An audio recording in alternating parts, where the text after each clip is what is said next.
Okay. Story time. Real story time. Not bard story time. Those are fiction with good PR. I am talking about what actually happened at the Sleeping Princess incident of the Third Age, because I was there. I was present. I attended the christening where it all started. I watched the events unfold in real time, and the official version that has been told for 600 years is missing approximately 60% of the relevant context. Buckle in. First of all, the christening. Everyone focuses on the uninvited dark fairy and her curse, which, yes, dramatic, very memorable, but nobody talks about why she wasn't invited. It was a seating issue. A seating issue. The royal family had 12 golden plates and 13 fairies on the guest list, and rather than get a 13th plate, which, by the way, any decent enchanter could produce in about 4 minutes, they just quietly removed one name from the invitation. Her name. Maleficent's name. I want to be clear that I'm not defending the curse. Putting an infant to sleep for 100 years over a seating chart is an overreaction. But I need you to understand. This entire situation started because someone didn't want to do the dishes for one extra person. So the curse happens. The princess will prick her finger on a spinning wheel and sleep. Dramatic. The other fairies all try to soften it, turning death into sleep, which was very quick thinking from my colleague Rosalind. Shout out to Rosalind. And then the king, in a panic, bans all spinning wheels from the kingdom. Every spinning wheel. Gone. Which sounds decisive until you realize that a kingdom in the Third Age runs largely on wool, and you have just destroyed the textile infrastructure. I watched the economic fallout happen in real time over the next 16 years. The wool shortage of year 4 was genuinely catastrophic. Nobody connects it to the spinning wheel ban. It was the spinning wheel ban. And then, this is the part that gets me.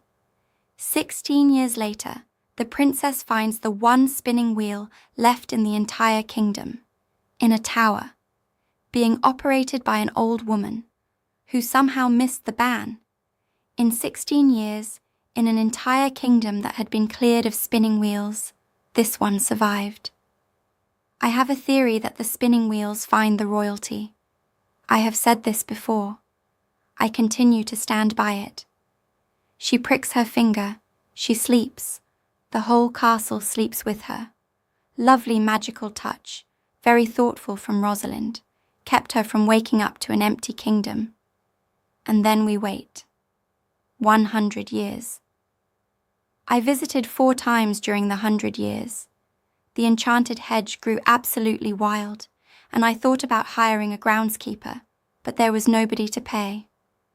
The sleeping court looked very peaceful, I'll say that. The king was mid-sneeze when it hit, and stayed that way for a century, which I found deeply funny and told nobody out of respect. Then the prince arrives. And here is what the bards tell you.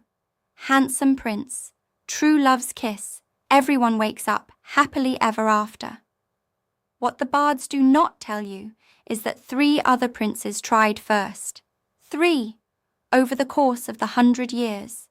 The enchanted hedge rejected all of them, which it was designed to do.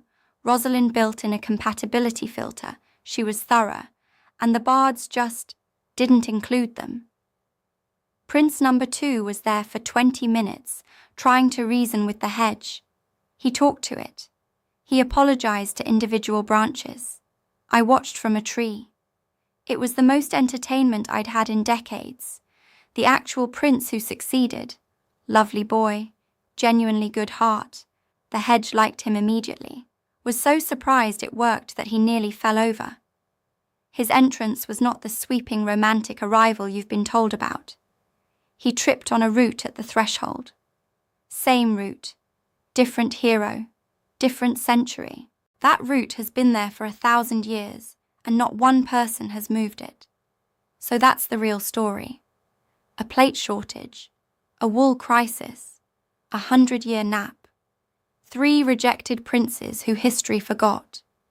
a king frozen mid-sneeze for a century, and a route that has tripped more heroes than any villain I've ever met. The bards gave you the highlight reel. I gave you the director's cut. Subscribe if you want more. I have 800 years of eyewitness accounts and an excellent memory. Rosalind says I should let things go. Rosalind is wrong. Blessed be.